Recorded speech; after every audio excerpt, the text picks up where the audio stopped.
were overtaken by even Bangladesh, which was way behind us. So the reason was simple. We did not have rule of law. And that's why, again, movement for justice. And the whole problem, not just with Pakistan, it's with the entire developing world. We have this problem. The ruling elites in our developing world do not want to come under the rule of law. They want a separate law for themselves. So, if you cannot bring the powerful under the rule of law, if the powerful are above law, that's how a country becomes eventually a banana.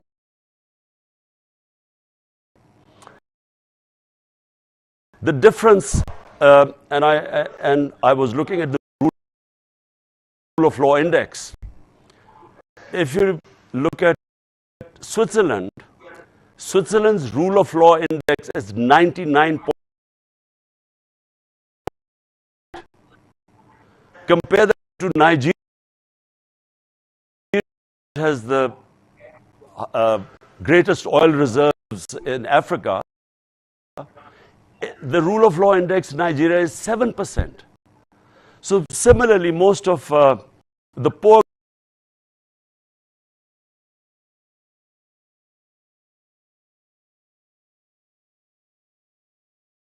under 20%. And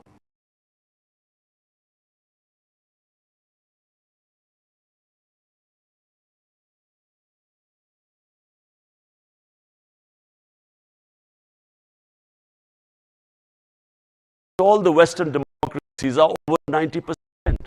So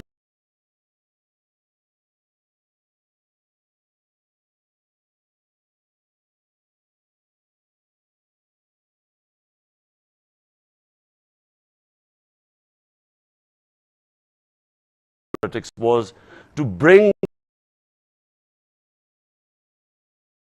these two, both of them had been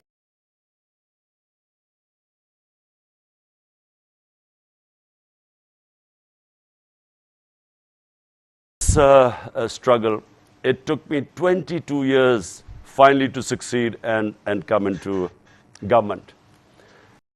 Downs. To protect our poor people, because there were daily wages. There were weekly people who relied on weekly wage. We had 70% of our workforce was in the informal sector.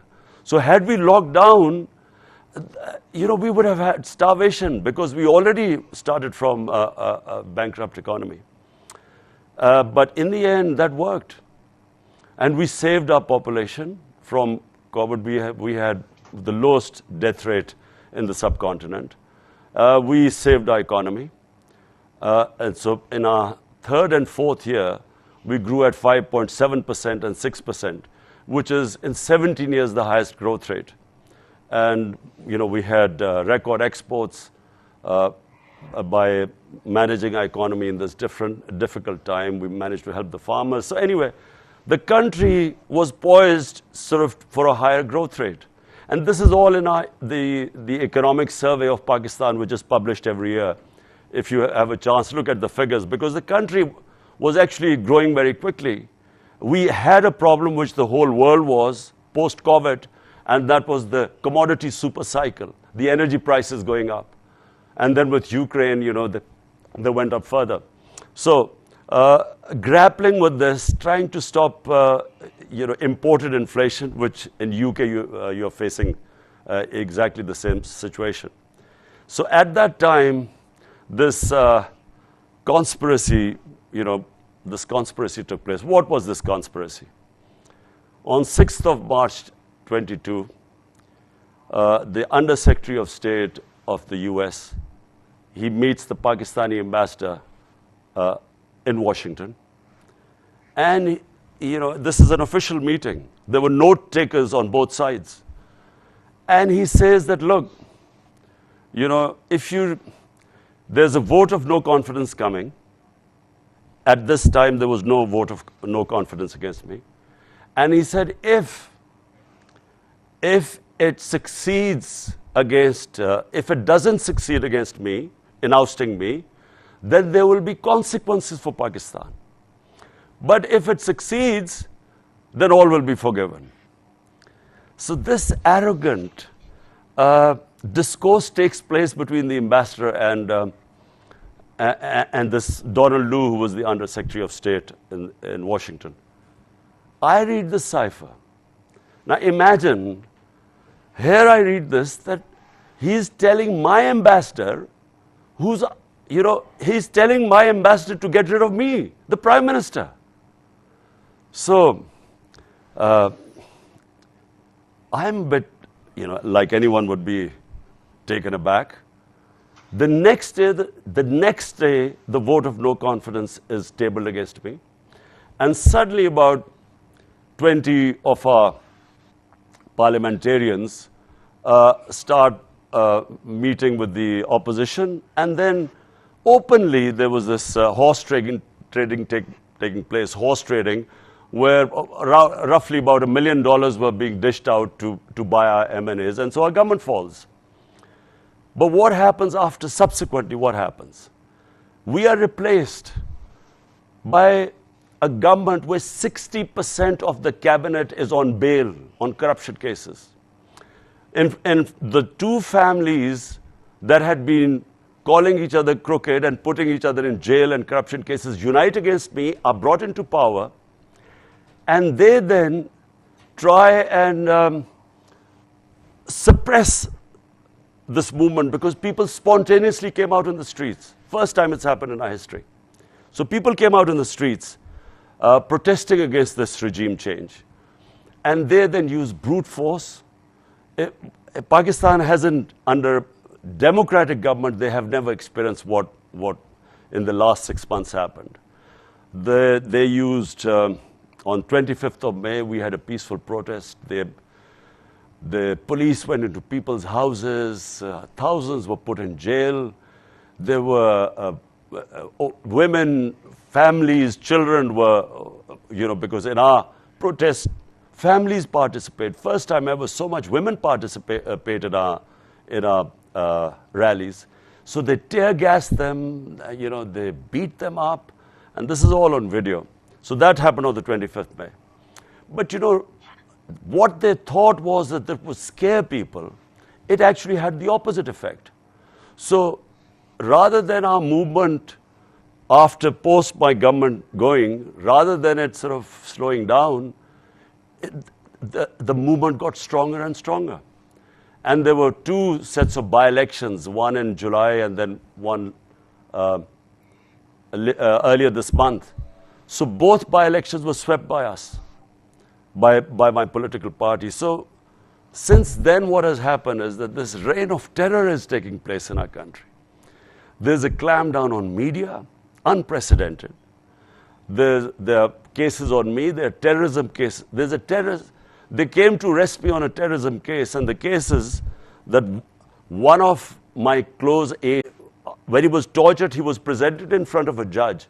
Rather than giving him a bail, the judge actually sent him back to the police station who had tortured him in the first place. So I said we would take legal action against the judge. They slapped terrorism case against me. They came to arrest me. So this sort of thing is going on in the country. Then they try to disqualify me because they realize that they can't beat us in elections anymore. So the situation right now in Pakistan is this. There's a clampdown on media. Journalists who support me, who have stood with me, are hounded. One left the country. Two were beaten up. One was put into jail. And then the most tragic thing that has happened, and of all the things it's affected, I'm still affected by it because I've announced my protest march today. Just now I've announced it, that we will be doing a huge, and inshallah, in my belief, it will be the biggest ever protest in our history. A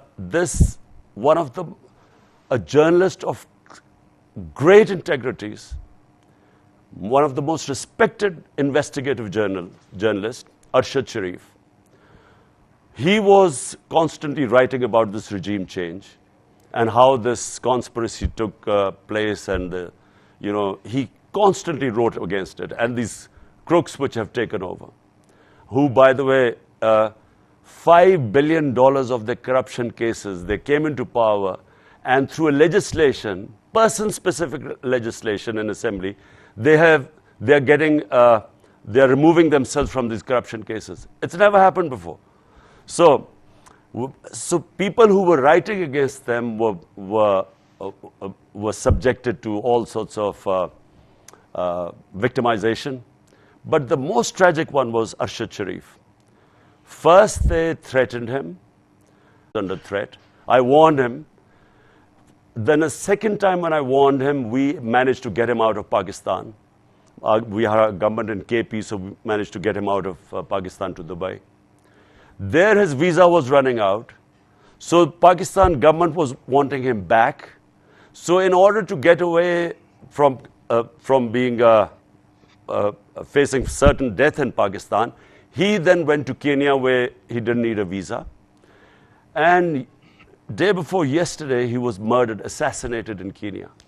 And that has really, it's a mixture of depression and hatred in this country right now. And hence I've announced my march. And the idea of this protest march is to show the government where the public stands right now. And as I say, I have been, last 6 months I've been on the road and campaigning. And I feel right now that the country is ripe for a soft revolution. I don't think that anyone who tries to get into the way of this change, there are two ways of changing. You can have a soft revolution through ballot box, or there's the other way, which causes destruction in a society. But I just believe that we are now on the brink. Either we are going to change peacefully, or I'm afraid it will lead to chaos in our country. So that's where we stand today.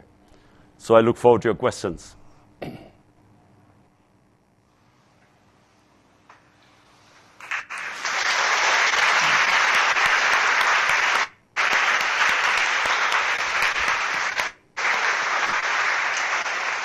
Thank you very much for that address.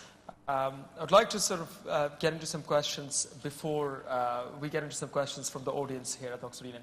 And I wanted to start off with of course, the biggest news that is surrounding freedom of press at the moment. So we all heard about the recent tragic news of Arshad Sharif's death in Kenya, from yourself as well. And it is a very sort of difficult thing. It brings into question the freedom of press in Pakistan in general. So freedom of press has been a big issue in Pakistan. According to Reporters Without, what do you think would be a solution to this sort of moving forward? Look, let me say that who is worried from freedom of press? If I'm breaking the law, or if I'm a crook, I'm a head of state and I'm worried that I'm making a lot of money laundering, like most of our leaders have been buying properties abroad in Mayfair and in London and big places, laundering money from this country. So I would want to clamp down on the media.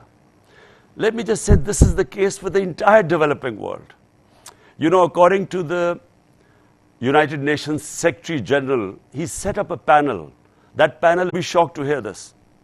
Every year, $1.7 trillion move from the developing world into the developed world, into the richer countries, offshore accounts. $1.7 trillion from poor countries or developing countries move to offshore accounts, rich countries, properties in London, New York, and big Western capitals. I mean, this is a plunder going on of the developing world at an incredible speed. If anyone who understands the history of the Indian subcontinent, when the East India Company came into India and started operating and took charge, India was about 23-24% of the world GDP. And by the time, India got its independence, it was, barely 3-4% of the world GDP. So the wealth was stripped off the country. It's exactly what the ruling elites of the developing world are doing right now. They're stripping off the wealth from the poor countries and taking them, as I said, into these tax havens. Now, problem is that I tried 3.5 years I was in power. I tried each time in the United Nations General Assembly. I kept saying that there has to be action taken against this illicit flow of money out of developing world, just like you do of terror financing or like drug money, which affect the Western countries. They must do something to stop this plunder of the developing world. But there is no incentive in the rich countries to do anything because they benefit from this flow of money. And it's the poor countries which, unfortunately, they do not want to do anything because, sadly, a lot of the leaders of the developing world are laundering money out of their country. So they're also not interested. So what is happening is that the poor people are getting poorer. This gap will increase and you will have this economic migrants. You know, this is just going to become an epidemic sometime ahead. You will have these people dying and crossing, you know, in these boats trying to get to the well-off countries. Something has to be done to stop this. And I'm afraid the developing world sooner or later must realize that this situation cannot go on. Yeah, no, absolutely. And I think that speaks to generally sort of a problem with sort of the like, you know, many problems within like developing countries as well. But the more particular thing that I, you know, sort of intended to touch on was the upholding the freedom of press in Pakistan in general. But one thing that I wanted to particularly mention, following up on that, on my previous question as well, was that during your tenure as the Prime Minister, Pakistan dropped 18 points in press freedom, according to Reporters Without Borders. I was just wondering, what did your government, what sort of steps did they take to uphold freedom of press in your government? Of course, now it's very bad in the state that a journalist is dead in Kenya, and a news channel is shut down. I just reiterate the question of, like, how do we get out of this situation where the press in our country is just not safe? These things that we talk about here will never be sort of brought into light. Okay, let me just explain to you the difference between what was happening during my time and what is happening now. There was not one journalist that my government ever thought of, forget about persecuting, I mean, even trying to muzzle him. Because if I have nothing to hide, if I'm not corrupt, and if I'm not breaking the country's law, why would I be scared of freedom of press? The people who are scared are the mafias. And this is what is happening right now. These are mafias. The problem we had, and which is why maybe, because what, you say that we went down a few notches. Look, when I took over, we had been going through this war on terror. 80,000 Pakistanis died in this war on terror, which we participated in, which we never should have. It wasn't our war. But as a result, 80,000 Pakistanis died. Right now, there is still terrorism. We still have Pakistanis dying of terrorism, but on the peripheries, not like it was before. But when you're fighting against terrorism, I'm afraid that's when the security agencies, then they take a much stronger role. And the abuses would take place by the security agencies because they felt they were fighting terrorism and they were endangering their soldiers' lives. And so they would be sometimes taking very harsh actions against anyone who criticized the security forces. But those actions were always by the agencies. And the 2-3 times when we found out, and I can give you examples, immediately we took action when, journalists were picked up.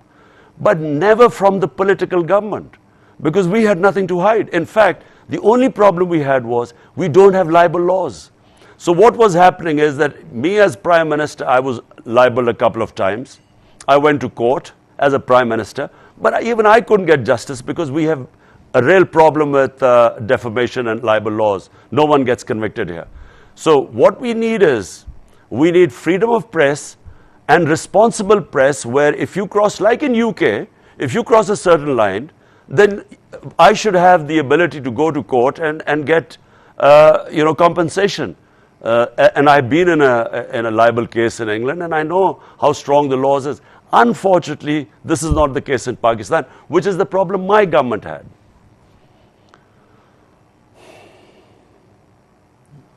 Yep.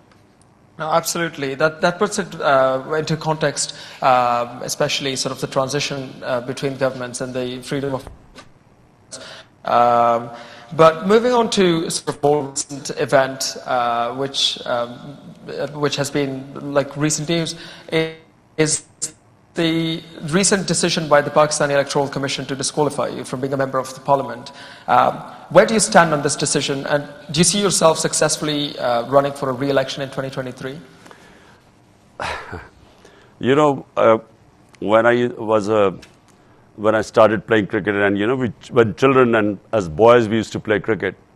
So when the other team used to be losing, a lot of the times the boys would just pick up the stumps and run away and say, we are not playing anymore. Now this is exactly what's happening right now. In 2 by-elections which we've competed, it's never happened before that sitting governments have been routed in the by-elections. It is because of massive public turnout.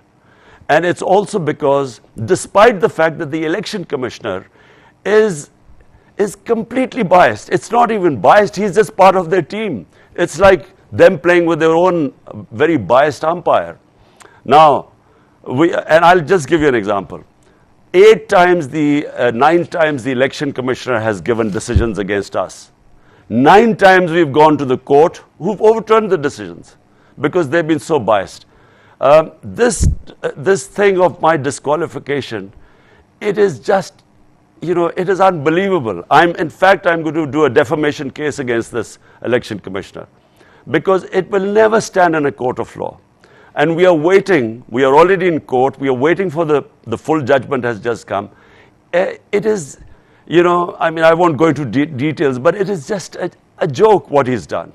Not just that, there were 2 cases they are trying to disqualify me. One is a funding case, a funding of the political party. We are the only political party in Pakistan's history that does proper political fundraising.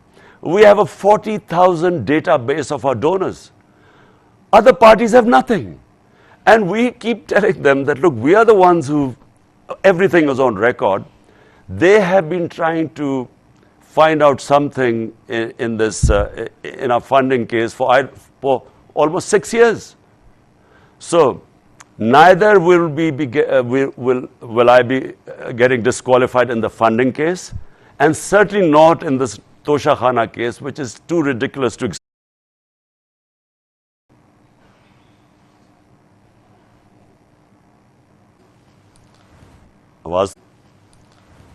Yes, apologies, it's the Wi-Fi. Was I talking to myself? No, I think we heard a bit. It was just towards the end part that you cut out.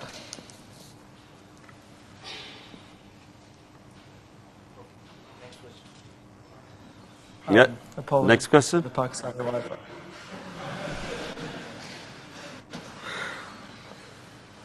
Which bit did you hear and which you didn't hear? I don't, where did I start talking to myself? I think generally we heard. I think you covered the point in general, and I think it's sufficiently clear that that you of course do not agree with this decision, and you want to, of course, that you will be rerunning, and that you will be contesting this decision in any case, and it's that you believe that it's ridiculous.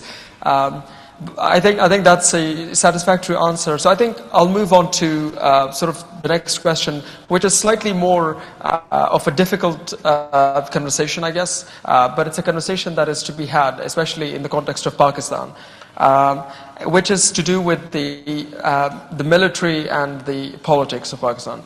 Now, your government has had good relations with the military, or had good relations with the military when in power. After the no confidence vote and after a series of events, your party distanced itself from, and in some instances it was said to have spoken against the military. What is your stance on the military's involvement in the country's politics and in the country's running? So look, a neighbor who's 7 times the size of our country, much more resourceful. And immediately after independence, the next year, 47 we were independent, 48 there was a conflict with India on Kashmir. So that framed the mindset of our country.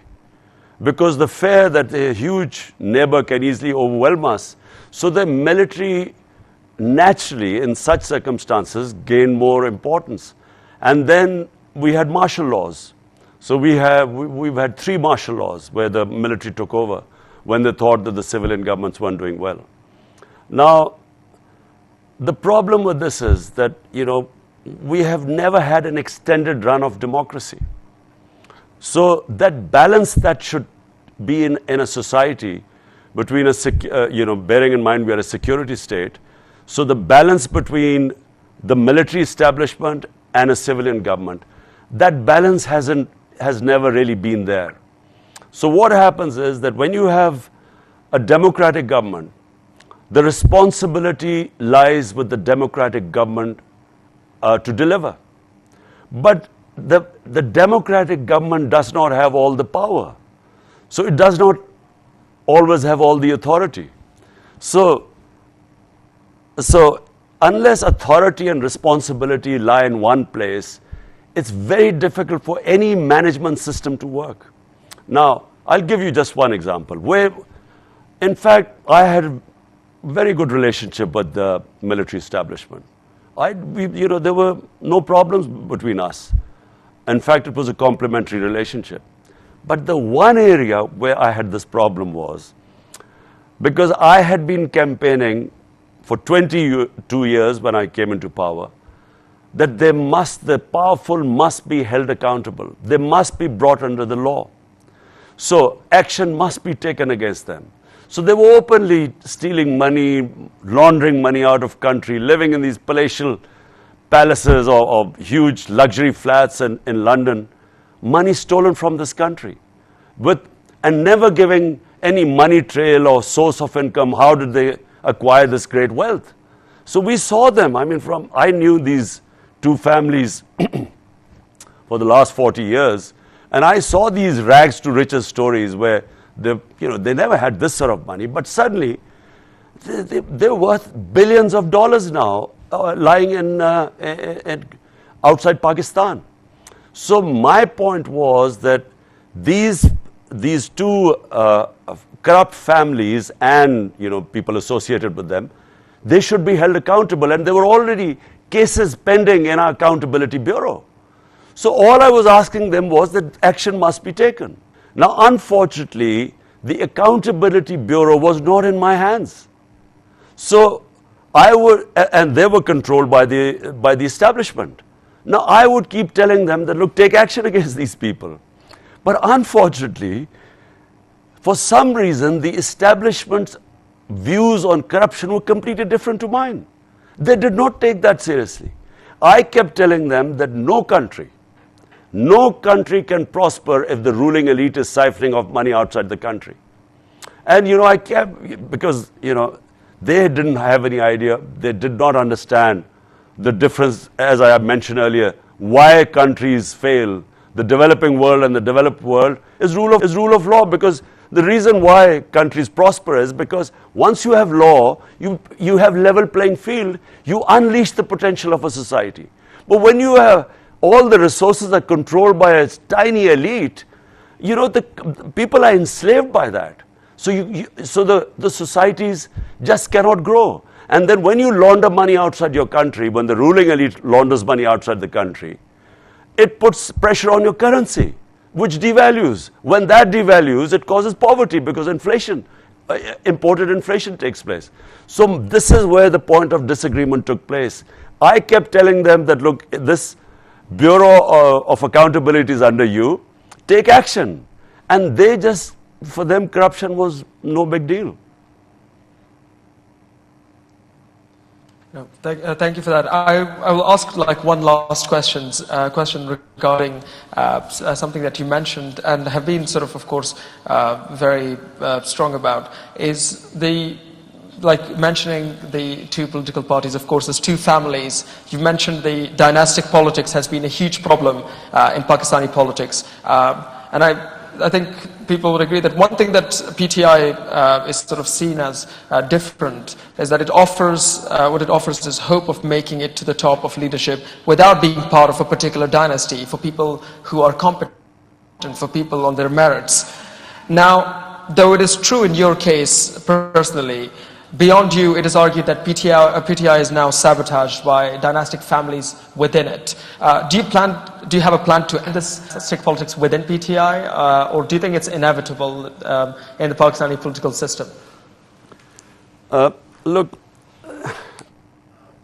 as all of you sitting there would know, the reason why democracy forged ahead of monarchy or kingship is because democracy, actually, the better the democracy, the better the meritocracy.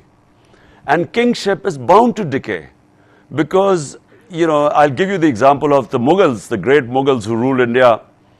And India was a superpower at that time. So in 180 years, there were 6 Mughal emperors who ruled for 180 years. And when the last great, in the next 17 years, there were 6 different Mughal emperors. Something like what is happening in Britain right now. So problem is, when in kingship, because there's no meritocracy, it all depends that if the son or the successor of the royal blood, is he capable or not? And if he's not, the whole thing goes down, as the Mughal Empire went down. And as the Ottoman Empire started going down, you know, because once one poor head of state comes, because there's no merit, what is called the feudal system. They could do politics because they had time and money. Because, you know, normal people just don't have the time and money to, you know, to do full-time politics. So they dominated Pakistani political scene. And they became, the children then succeeded. So it became a family affair. As these two parties are, they are family affairs. They are, you know, for instance, I mean, the Benazir's son, Bilawal, he's never worked 1 hour in his life. And you know, he's head of their party.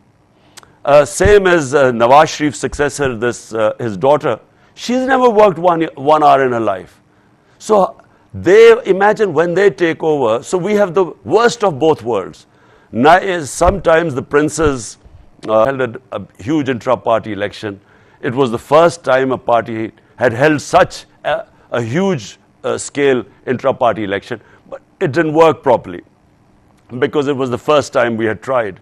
We tried a second time, and we tried to use technology. The only way you stop this dynastic politics, if a family member is good enough, fine, he can come up through the elections. But it should not be this nomination that just because you're born in a certain family, you should be automatically, you know, get a party ticket. That should not happen. Absolutely. Thank you very much for this conversation. I would like to sort of, for the last part of this conversation, move to the floor for any questions that they may have for yourself. So yeah, I open the floor for any questions. I recognize this member in the blue jacket. Yes, please speak loud. They will give you the mic.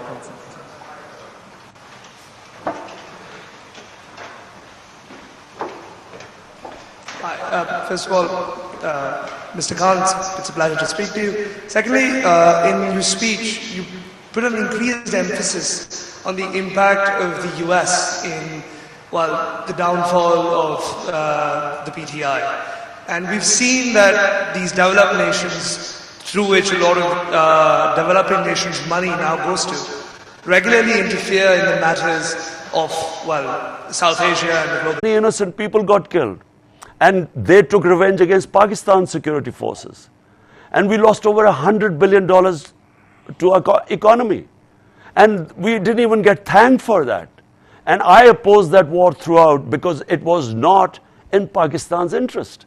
So countries make decisions which are of interest to their people.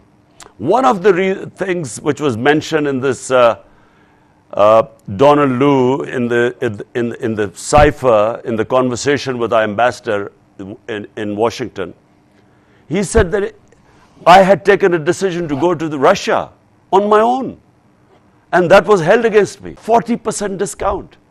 Now, 120 million Pakistanis are vulnerable. Almost 50 to 60 million are below the poverty line. Another 50 to 60 million, a price shock, inflation, would push them down the poverty line. Means they can't have 2 square meals a day. So my interest should be having an independent foreign policy. They wanted these pliant stooges like the one right now who's our prime minister, you know, who would do whatever they order him to do. So it doesn't mean you're anti-American. This is the problem, this imperialistic mindset, that if you do not obey them, then you are anti-American. But if you talk about your own national interest, which is what I did, and I think for somehow in this Biden administration, they just thought that, you know, I wasn't the right one and they wanted a more pliable stooge.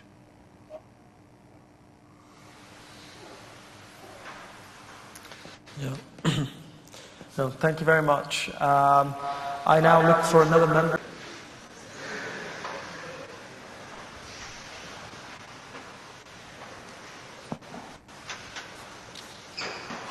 Hi. So let us assume that, and hopefully you do get back in power. I know it's a big. So the camera is behind you. If you want to So hopefully you do come back in power. Hopefully you are able to reduce the army's power and by doing so reduce corruption, fix the legal system, and fix dynastic politics. So in that process, how do you think you'll be able to control how much power you individually have? So in other words, as you break down this corrupt military control system, how do you make sure that this new system is democratic? Look, like Pakistan, like most of the developing world, we have series of problems. You know, there are a lot of problems we face. Number one, we just do not have enough money to spend on our human beings. So, if, you know, human development, you can't really rise as a nation if you don't look after your human resource, if you don't invest in your human beings. Problem is that all this prosperity comes after the rule of law. So it's my entire life's experience that unless you have rule of law, you don't have democracy. If you hold elections without having rule of law, you will have warlords, you will have mafias coming up because they will have more resources. They will have the muscle. So in a society, the key is, I go back, which is why I started my politics 26 years ago. You must bring the powerful under the law. So this is my number one thing. If you ask me, what is the one thing I would do if I ever get it back into power, is rule of law. But you can only do that if you have a good majority in a parliamentary democracy. Last time when I came into power, I had a coalition government, not a strong government. And so therefore, it is very difficult in a parliamentary democracy. If you come up with a coalition government and a thin majority, you are always subjected to blackmail. You can't make strong decisions because, you know, you upset powerful mafias who then have ways of. If I come into power, I would firstly only come into power if I have a clear majority, because otherwise I would not be able to implement my reform agenda, which starts with rule of law. And I believe that everything follows that. Prosperity follows once you've established rule of law and justice. Yeah. No, thank you very much. I recognize the member. Well, just as I recognize. Hello, Mr. Khan. Thank you very much for joining us here today. You talked about rule of law. While it is very important to uphold the rule of law, but during your tenure, you've been accused of breaking the rule of law yourself. You've been accused of breaking the Constitution, Article 92, by preventing the no-confidence vote despite the Supreme Court's decision. During your tenure, there was a sitting MNA who was incarcerated despite the Supreme Court decision to release him, and yet your speakers did not give an order to bring them to the Parliament despite it being against the law. So, firstly, while you do talk about the rule of law, how do you respond to the fact that you yourself have breached it? Secondly, and very quickly I'll ask, you talked about press freedom. During your time, there was a journalist who was abducted and tortured, Matiullah Jan. During your time, Abzar Alam was shot. It was during your time, Nusrat Javed, another journalist who criticized you, had to leave her job. Salim Sapi had to leave the job. So, while you do talk about press freedom when you are out of the government, when you were in the government, you were yourself curbed on press freedom. So there's a pattern that while you are in government, you do something else. When you are outside the government, you do like to appeal to a populist agenda. Thank you.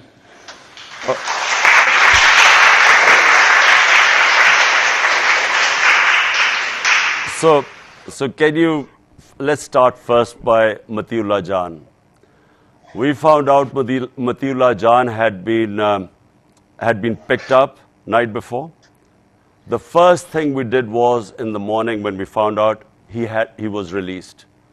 We found out that he had been picked up by the security agencies because he had said something against them. My government immediately had him released. The other guy who was shot had actually nothing to do with freedom of media. It was a personal dispute which we investigated and found out. There was no journalist that where my government clamped down on journalists. These incidents, there was maybe one other incident that had to do with the security forces. And let me explain. Why were the security forces used to this? Because while we were in the war on terror, there were a lot of instances where the security forces would act in the name of fighting terror. And this was not just in the case in Pakistan. If you look at the US with Guantanamo Bay, fighting terrorism, always they used to take more liberties. So remember, my government had nothing to hide. So there was nothing. And now you talk about an MNA. Which MNA are you talking about? No MNA had anything to do with where our government had him incarcerated. And what law are you talking about which I had broken? When my government, when it came to this no confidence motion, we just announced elections. We had this option. It was in the Constitution. It went into the Supreme Court. We had a right. It wasn't against the law. If rather than having your members of parliament being sold like, like sheep in an auction, the best was go to the people, let them decide, who they wanted to form government in Pakistan, rather than having spending millions of dollars to get buying your members of parliament. So what was wrong with asking for elections? That wasn't breaking any law. Yeah. Well, thank you very much. We'll have one or two more questions because we're arriving to the end of the event. Could you please give a chance to the person in the second row there, up at the front? Assalamu alaikum, Imran Khan. My name is Umar Khan, and my question to you is, Pakistan, like PTI is not the first political struggle or movement, that Pakistan has seen after its creation. There has been a lot of parties, a lot of leaders, just like Fatma Jinnah and, Zulfikar Ali Bhutto. And what we saw was like their parties and their struggle died down after they passed away. So is this same that's going to happen with the PTI? Like, you know, people call it like a big bag of wind, and it's just one man show, and it's all just Imran Khan. Like recently we saw in these by-elections, they were like, you won on 6 seats, and the only other candidate which PTI had, the daughter of Shah Mahmood Qureshi, she couldn't win.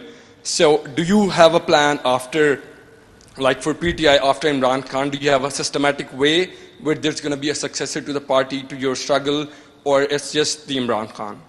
Well, look, first of all, I don't, you know, none of my family members are in politics, as opposed to the two family parties where all top positions are their family members.